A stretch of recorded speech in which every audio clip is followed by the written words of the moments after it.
अस्सलामु अलैकुम वरहमतुल्लाहि वबरकातुहू। नहमदुहु व नुसल्ली अला रसूलिहिल करीम अम्मा बाद। मुअज़्ज़ज़ सामिईन किराम, उम्मीद है कि आप सब खैर आफियत से होंगे। एक सवाल हमारी मुस्लिम बहनों, हमारी मुस्लिम ख़वातीन के जहनों में ये होता है कि शब बरात आने वाली है, यानी 25 फरवरी इतवार के दिन शब बरात है। तो शब बरात वाले दिन हमारी मुस्लिम ख़वातीन, मुसलमान बहनें नापाकी यानी हैज़ की हालत में क्या पढ़ें, वो क्या पढ़ सकती हैं? इसलिए कि वो कुरान करीम और नमाज तो नहीं पढ़ सकती, आखिर वो कौन सी इबादत करें, क्या इबादत करें? आज की वीडियो में यही बताया जाएगा। सबसे पहले आपसे गुजारिश है, अगर आप चैनल पर नए हैं, सब्सक्राइब नहीं किया तो सब्सक्राइब जरूर करें, इसलिए कि मैं इस तरीके की वीडियो आप हज़रात के सामने बनाता रहता हूं। और चैनल को लाइक करें और अपने दोस्तों में शेयर करें। देखिए मेरी मुस्लिम बहनों और मुस्लिम ख़वातीन जो मेरी वीडियो देख रही हैं, या जो हजरात मर्द हजरात देख रहे हैं, वो भी उनको बताएं और मेरी वीडियो सुनाएं कि आपकी जो ये नापाकी की हालत होती है, यानी हैज़ की हालत, ये अल्लाह रब्बुल इज़्ज़त की जानिब से है। इसमें आपकी कोई गलती नहीं है, ये तो अल्लाह ताला की तरफ से है और हर औरत के साथ ये अल्लाह ताला की तरफ से है। इसमें आपकी कोई गलती नहीं है।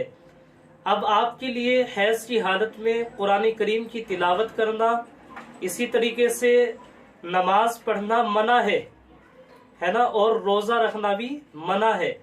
तो आप हैज़ की हालत में रोज़ा नहीं रख सकती हैं, नमाज नहीं पढ़ सकती है, रोज़ा भी नहीं रख सकती है।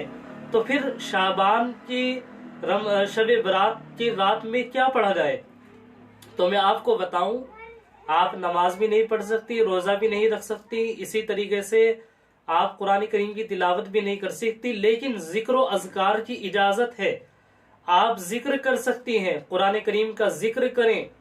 आप जिक्र कर सकती है। कुरान करीम के जिक्र से मुराद है यानी जो दुआएं होती है, दुआएं जैसे ला इलाहा इल्ला अंता सुब्हानका इन्नी कुन्तु मिनज़ ज़ालिमीन, ये कुरान करीम में भी है और ये एक तरीके से दुआ भी है।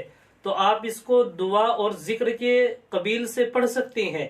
इसी तरीके से कलिमा ला इलाहा इल्लल्लाह, इस्तिग़फ़ार, दुरूद शरीफ, तस्बीह फातिमी, सुबहानल्लाह, अल्हम्दुलिल्लाह, अल्लाहु अकबर, दुरूद शरीफ और ला हौला वला कुव्वता इल्ला बिल्लाह, और जितनी भी तस्बीहात होती हैं, जितने भी जिक्र और अज़कार होते हैं, वो सब आप पढ़ सकती हैं। उन सब के पढ़ने में कोई मुमानात नहीं है, कोई मना भी नहीं है। आप उनको अदा कर सकती हैं और मायूस होने की जरूरत नहीं है। आपकी तरफ से, आपके लिए अल्लाह ताला की तरफ से इनकी इजाजत है कि आप तस्बीहात पढ़ें, जिक्र और अज़कार करें। तो ये आपके सामने मैंने वीडियो बनाई है, इसलिए कि बहुत सी ख़वातीन ऐसी होती हैं जिनको पता नहीं होता, वो चाहती है कि हमें हम क्या करना चाहिए, या वो पूछना चाहती है, कोई बताने वाला नहीं होता। इसलिए मेरी वीडियो से आप फ़ायदा उठाएं और अपने जानने वालों में दूसरों तक इसको शेयर करें, ताकि मेरी ये बात, दीन की बात दूसरों तक पता चल जाए और इससे दूसरे भी फ़ायदा उठाएं।